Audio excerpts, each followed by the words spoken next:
네, 안녕하십니까. 앞 강의에 이어서 교육 프로그램 평가 모형에 대해서 한번 자세하게 다뤄보도록 합시다. 들어가기 앞서 교육 프로그램이라고 하는 게 도대체 무엇인지 정의를 한번 보고 갈게요. 교육 프로그램이란 정형화된 교육 과정으로서 그냥 교육 과정이구나 쉽게 말해서 그렇게 이해하시면 됩니다. 국가, 지자체 등에 의해서 교육적 목적을 달성하기 위해 교수자와 학습자가 일정 기간 동안 교수학습의 상호작용을 하는 일련의 계획된 활동이다. 즉, 교수자와 학습자가 일정 기간 동안 교수학습의 상호작용을 하는 일련의 계획된 활동으로 정형화된 교육과정을 교육 프로그램이라 한다. 그래서 교육 프로그램 평가 모형이 다시 한번 말해서 중요한 이유는 뭐다? 결국 교육 과정 평가 모형이구나. 교육 과정을 어떻게 평가할 건지 평가 모형, 평가 기준을 제시했다는 점. 그런 측면에서 매우 교육 과정과 연계되어 있다는 점에서 매우 중요합니다. 알겠죠? 자, 봅시다. 따라서 하나의 교육 프로그램을 평가할 때 우리가 어떠한 프로그램이라고 하는 게 교육 과정이라고 하는 게 과연 좋은 교육 과정이었다. 혹은 이 교육 과정은 좀 뭔가 문제가 있었다. 라고 평가를 할 때 어떻게 각 요소들 전체 관계 수반된 활동 등 다양한 측면에서 평가가 요구된다. 즉 하나의 교육 프로그램 자체가 좋았다 나빴다를 평가할 때는 단순히 그 프로그램이 뭐 목표를 달성 잘 시켜줬다 이거 한 개로만 판단할 수는 없다는 거죠. 이해되십니까? 물론 어떠한 교육 프로그램이 학습자의 목표를 잘 달성했다고 칩시다. 그래서 학습자가 행동 변화가 잘 일어났어요. 즉 처음에 목표를 세우겠죠. 나의 목표는 학습자 이 정도 행동을 이만큼 바꾸는 거야. 그래서 즉 학습자 학습자 이 정도 능력을 이 정도로 바꾸기 위해서 나는 이 프로그램을 실시하는 거야. 이렇게 목표를 세울 거지 않습니까? 실제 이 프로그램을 하고 나니까 학습자가 어떻게 수준이 이만큼 혹은 이만큼 더 늘었다는 거는 그 프로그램이 어떻게 정말 좋은 프로그램이다라고 우리가 평가할 수 있겠죠. 하지만 그거는 목표 측면에서만 평가한 거지 않습니까? 즉, 근데 그 프로그램을 통해서 어떤 행동 변화를 달성해서 목표치를 초과했고, 혹은 더 많이 달성했다 하더라도 뭔가 부정적인 요소에서 우리가 학생이 습득한 게 있게 됐다면 그럼 어떻게 할 겁니까, 여러분? 그러면 그 프로그램이 좋았다고 할 수 있을까요? 목표 달성 측면에서는 그 프로그램이 매우 좋은 프로그램이었다고 평가할 수 있겠죠. 하지만 뭔가 그 프로그램을 실행하는 도중에서 발생하는 어떤 문제점이나 혹은 학습자가 습득하게 된 어떤 부정적 정의적 요소가 있었다면 그 교육 프로그램은 효과적이지 않을 수도 있다. 좋은 프로그램이 아니다라고 평가할 수도 있는 거잖아요. 맞죠? 그래서 다시 한 번 더 말씀드리고 싶은 건 뭐다? 이 하나의 우리가 교육 과정이라고 하는 거, 교육 프로그램, 교육 과정이라고 하는 걸 평가할 때는 목표 말고도 고려해야 될 요소들이 있구나. 그것들에 대해서 배울 겁니다. 근데 가장 중요한 1차적 기준은 뭐다? 그건 목표가 맞아요. 즉 처음에 세웠던 목표를 이 프로그램이 잘 달성시켜 주냐 안 주냐 이게 가장 첫 번째 기준은 맞습니다. 하지만 시간이 지나면 지날수록 학자들이 그거에 대한 의문을 가지기 시작합니다. 왜? 일단 결론부터 얘기하면 목표 말고 학생자들이 변한 게 있을 수도 있잖아요. 처음 세웠던 목표대로 행하는 게 좋은 건 맞지만 생각해보세요. 학습자가 교수학습 활동을 했는데 내가 계획했던 목표 말고 다른 측면에서 좋은 변화된 점들이 있잖아. 그거 측정 못할 건데 어떻게 생각하냐. 그럼 목표 중심의 프로그램 평가를 실시하면 그런 것들은 간과하는데 그러면 어떻게 그 프로그램이 좋다 나쁘다 평가할 수 있지? 이런 문제들. 그래서 혹은 그 목표를 잘 도달했다 자체 그것만 평가해야 될까? 아니 그 목표 자체가 잘못됐을 수도 있잖아. 목표 자체에 대한 평가도 필요하지 않을까? 즉 목표를 잘 달성했냐 안 했냐를 평가하는 것뿐만 아니라 목표 자체에 대한 평가도 우리가 해야 되지 않냐? 이게 가치 중심 평가입니다. 그래서 그런 것들에 대한 어떤 의문이 터져 나오기 시작하면서 교육 프로그램 평가 모형들이 더 발달하고 체계화되면서 스크립은 스테이크 이쪽으로 이제 가치 평가 위주로 바뀌게 되는 것입니다. 이해되죠? 근데 가장 기본은 뭐다? 다시 그림으로 보면 이 정도 수준에 있는 아이를 이 프로그램을 실시하고 나면 이 정도 수준으로 만든다. 이해되죠? 그래서 교육 프로그램은 이 학습자를 이 정도 능력으로 이끌어 나오는 게 목표잖아요. 이거 자체가 이 정도 수준의 학습자를 이 큰 수준으로 만드는 것 자체가 목표니까 그러면 그거를 실제로 잘 이행했냐? 실제 실시하니까 이 정도 능력이 이 프로그램 실시하니까 더 떨어졌다. 그러면 이거는 프로그램은 문제가 있는 거다. 그게 가장 1차적 기준입니다. 알겠죠? 그래서 그걸 처음으로 제시한 사람이 누구냐면 타일러입니다. 타일러. 한번 볼까요? 타일러가 어떻게 제시를 했냐? 자, 타일러의 목표 성취 모형입니다. 목표 성취 평가 모형. 타일러는 프로그래밍을 평가할 때 가장 중요한 건 뭐다? 목표를 도달했냐 안 했냐 그것을 평가하는 게 중요한 것이다. 그래서 목표 성취 평가 모형이라고 합니다. 자, 한번 읽어볼게요. 프로그램이 만들어진 이유 자체가 교육 프로그램, 즉 교육 과정이라고 하는 것이 만들어진 이유 자체가 학생 행동의 바람직한 변화이다. 즉 학생 행동을 더 좋은 방향으로, 혹은 정의적 측면도 있을 수 있겠지만 어쨌든 결론적으로 그게 다 포함된 게 행동이라고 친다면 학생이 표면적으로 드러난 행동이 바람직한 곳으로 변화하도록 하기 위해서 탄생하게 된 게 바로 교육 프로그램이자 교육 과정이다. 그럼 평가는 뭘 해야 되냐? 교육 평가는 교육 프로그램을 통해서 학생들의 행동이 변화하였는지 확인하면 되는 거야. 그래서 평가라고 하는 건 뭐다? 실제로 학생들 행동이 변화했는지 안 했는지 그거를 판단해 주는 게 바로 평가라는 겁니다. 즉 어떠한 교육 프로그램이 딱 종료된 시점에서 이후에 그 프로그램이 적합했다 혹은 적합하지 않았다 판단하기 위해서는 기존에 설정한 목표를 달성했는지 혹은 달성하지 못했는지 확인함으로써 판단 가능한 거다. 즉 학습 이후에 학습자들 수준을 파악해보고 그 수준 상태를 학습 이전과 비교해봐서 만약에 바람직한 방향으로 성장했다면 이 교육 프로그램은 오케이 좋은 거, 혹은 그 기존의 어떤 수준과 비교해봤을 때 더 안 좋아졌다면 이 프로그램은 좋지 못한 거다. 자, 따라서 목표의 불성취는 교수 프로그램의 실패를 의미하며 목표의 성취는 교육 프로그램의 성공을 의미한다. 이렇게 볼 수 있습니다. 그리고 이 밑에 있는 그림이 뭐다? 타일러가 제시한 목표 중심 교육 과정이죠. 이 자체가 뭐다? 목표 중심 교육 과정. 그리고 시험에 나올 때 여러분 이거 헷갈리시면 안 되는 게 타일러가 목표 중심의 교육 과정을 제시했잖아요. 그래서 이 문제가 교육 과정을 물어보는 문제인지 아니면 목표 성취 평가 모형을 묻는 모형인지 잘 판단하셔야 됩니다. 이해되죠? 타일러는 목표 중심 교육 과정을 만들면서 목표 성취 평가 모형을 제시했습니다. 즉 어떠한 교육 프로그램을 좋냐 안 좋냐를 판단할 때는 다른 거 다 필요 없다. 목표를 도달하게 했으면 그 교육 프로그램은 좋은 거고, 목표 도달하게 못했으면 그 교육 프로그램은 나쁜 거다. 즉 이게 바로 뭐다? 목표 성취 평가 모형이고, 결국 이 목표 성취 평가 모형은 타일러가 제시한 목표 중심 교육 과정과 연관지어서 생각해 볼 수밖에 없다. 하지만 우리는 교육 과정에 대해서 지금 배우고 있는 게 아니잖아요. 타일러가 제시한 교육 평가에 대해서 배우는 거니까 이 교육 과정은 구체적으로 교육 과정 단어에서 저는 세부적으로 배울 겁니다. 이해되죠? 지금은 평가. 그럼 목표가 어떻게 만들어지냐? 잠정적 목표는 학습자가 바라는 거, 사회가 바라는 거, 교과 전문가가 바라는 거 해서 잠정적인 목표가 설정되고, 그 다음에 교육 철학을 바탕으로 타당성, 그 다음 교육 심리를 바탕으로 실현 가능성을 평가받아서 구체적인 목표를 설정하게 됩니다. 그래서 이건 나중에 저랑 배울 겁니다. 교육 과정에서. 그래서 중요한 건 이렇게 열심히 학습자, 사회, 교과 전문가, 교육 철학, 교육 심리를 바탕으로 잠정적 목표를 만들어내고, 그리고 그 잠정적 목표를 바탕으로 구체적 목표를 설정하고, 그리고 그거 관련된 학습을 시행하고 학습 경험 선정, 학습 경험 조직하고 학습 평가를 한다. 이때 평가는 뭐다? 구체적으로 설정한 목표, 이 목표가 달성됐는지 안 됐는지 평가를 하는 게 바로 학습 성과의 평가이다.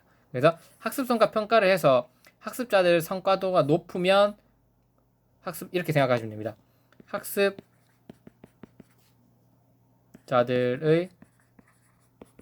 성과가 높으면, 지금 우리는 결국 프로그램에 대한 판단하는 겁니다. 성과가 높으면 그 프로그램은 가치가 높은 거고, 반대로 학습 후에 학습자들의 성과가 낮으면 그 교육 프로그램의 가치가 낮다고 판단하는 것이 목표 성취 판단, 타일러의 목표 성취 평가 모형이다. 이렇게 정의해 주시면 됩니다. 다시 한번 정의를 하자면, 목표 성취 평가 모형이란 학습자들이 어떤 교육 프로그램을 실시한 이후에 그 성과가 높아서 기존에 설정한 목표를 도달했다면 그 프로그램의 가치가 높다고 평가하고, 만약에 어떤 교수 프로그램을 시행했는데 처음에 그 제시한 목표 수준에 도달하지 못하고 오히려 학습 성과가 낮아지는 결과를 보인다면 그 프로그램은 가치가 없다고 판단하는 게 목표 성취 평가 모형이다 라고 이렇게 정의해 주시면 됩니다. 이해되죠?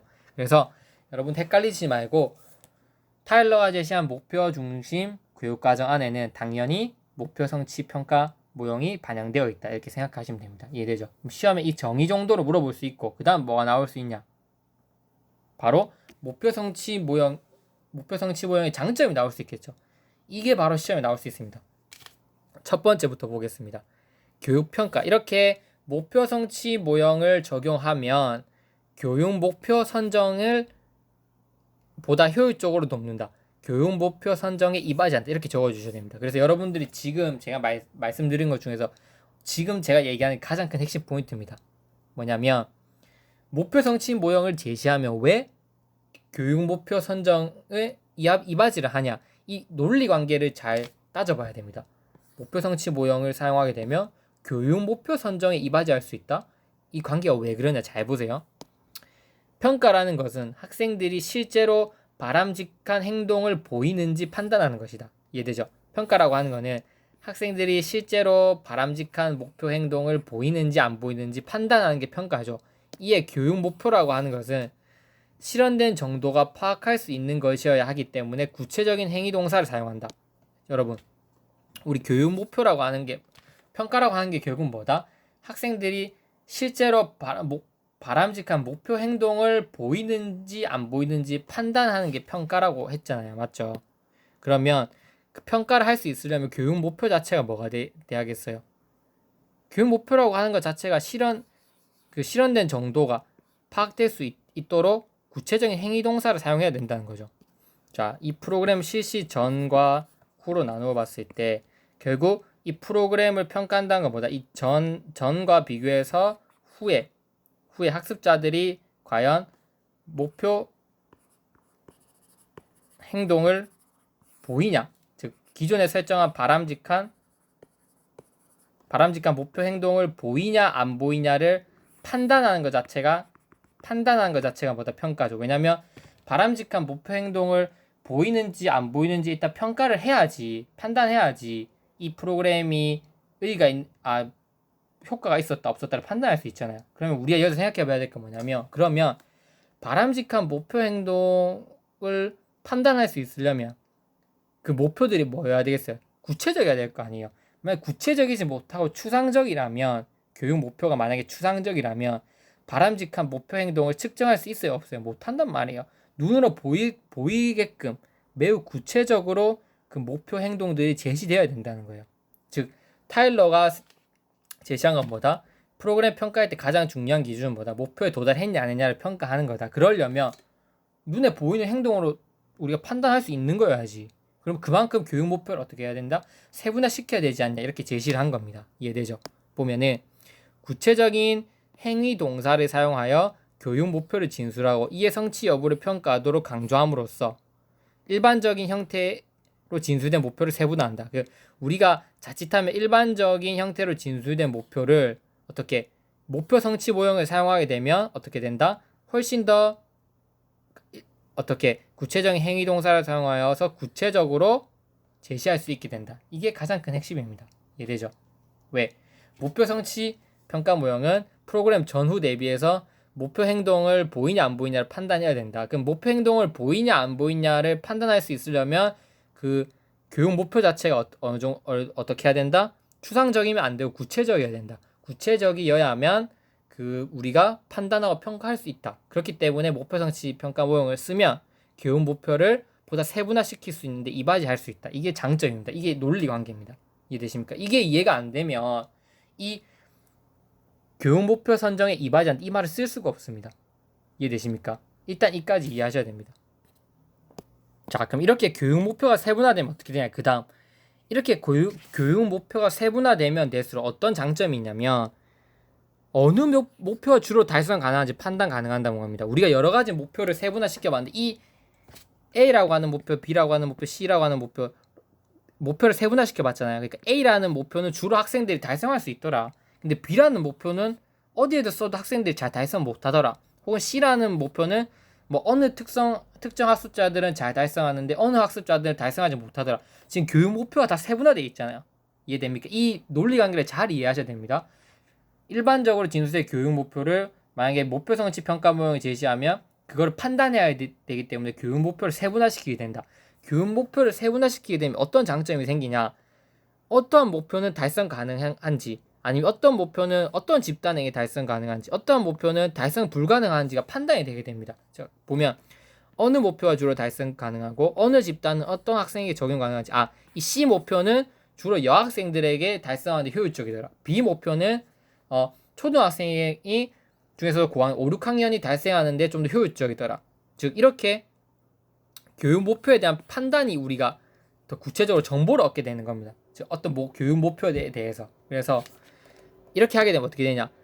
학생이 어떤 학생들에게 적합한지, 응용의 폭은 넓은 것이 무엇인지, 어떤 교육 과정을 더 응용시킬 수 있냐, 어떤 교육 목표를 사용하면 더 응용 가능하냐, 이런 것들에 대한 과학적 증거를 제시하게 됩니다. 왜? 목표를 세분화시켜 놨으니까. 그래서 교육 목표 선정에 이바지한다. 그래서 다음에 어떠한 교사들이 어떤 목표를 선정하냐. 자, A, B, C 그 목표 선정에 이바지한다 이겁니다. 즉 이제 만약에 이렇게 평가 결과를 다 과학적 증거를 통해서 데이터를 분석시켜 놨잖아요. 그래서 이제 교사입니다. 다음 교사가 시행할 때 나는 초등학교 5, 6학년을 대상으로 할 거고 그 다음에 여학생들 위주로 된 집단에서 쓸 거야. 그러면 이 단원에서는 B보다는 A 교육 목표를 선정해서 시행하면 그 교육 프로그램 효과가 높아진다. 이렇게 우리가 정보를 다 만들어낼 수 있잖아요. 그래서 교육 목표의 선정에 이바지한다는 장점이 있습니다.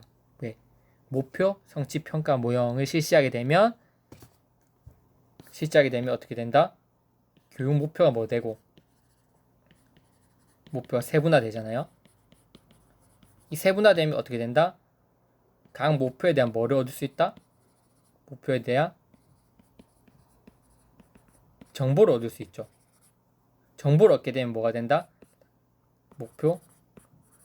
그 다음 실시하는 교수자들은 앞에 정보를 바탕으로 어떤 목표를 선정하는 게 더 좋은지 더 효율적으로 목표 선정을 할 수 있으니까 교육 목표 선정에 이바지한다. 이렇게 논리관계를 이해해 주시고 소수를 해 주셔야지 장점을 완벽하게 썼다라고 할 수 있습니다. 그리고 이렇게 제가 설명드리면 아마 이해가 됐기 때문에 머릿속에 기억에 남으실 거예요. 타일러 하면 교육 목표 선정에 이바지지. 다음 교사들이 정보를 얻게 돼서 어떤 교육 목표가 어떤 집단이 효과적인지 아마 잘 쓸 수 있을 거야. 이런 느낌이 딱 오실 겁니다. 그러면 외울 필요가 없는 거예요. 이해되죠? 두 번째, 교육 목표를 선정하고 이에 근거한 학습 경험과 선정 조직 실행 후 미리 설정한 목표에 근거하여 평가를 실시하기 때문에 교육 과정과 평가의 논리성, 일관성 있게 유지시켜준다. 맞잖아요. 목표를 세우고 그 목표에 맞게 경험 선정 조직하고 이 평가는 어떻게 기존에 세웠던 목표를 잘 달성하는지 안 하는지 평가를 실시하는 거니까 어떻게 교육 과정과 평가의 논리적 일관성을 유지한다. 이렇게 이해해 주시면 될 것 같습니다. 그래서 이건 어렵지 않잖아요. 교육 목표를 선정할 거고 그 목표를 도달하기 위해서 교사는 어떻게 이 목표를 가장 잘 달성할 수 있는 건 이러한 학습 경험을 제공하는 거야. 그리고 이러한 방식으로 제시하는 게 가장 효과적일 거라 하고 실제로 교육 목표에 대해서 평가를 해보는 거기 때문에 목표, 경험, 선정, 조직, 평가의 어떤 일관성을 논리적이게 유지시키는 장점이 있다. 이거를 타일러가 처음 해냈으니까 처음 만들어냈기 때문에 거기에 그 교수학습 과정의 개선에 공헌했다. 이렇게 보시면 됩니다. 이해되죠? 그 다음 교육 활동의 책무성을 강조한다. 프로그램 평가 시 기존에 설정한 목표의 도달 여부를 강조하잖아요. 다른 거 다 필요 없어. 이 프로그램은 반드시 이 프로그램이 좋은 프로그램이다, 안 좋은 프로그램이다. 내가 이 프로그램을 쓸 거다, 안 쓸 거다 평가하는 기준은 뭐다? 목표에 도달했는지 안 도달했는지 그것만 보겠다 이거잖아요. 그러니까 어떻게 이 프로그램을 개발할 때 개발자나 교사들로 하여금 활동의 책무성을 가지도록 한다.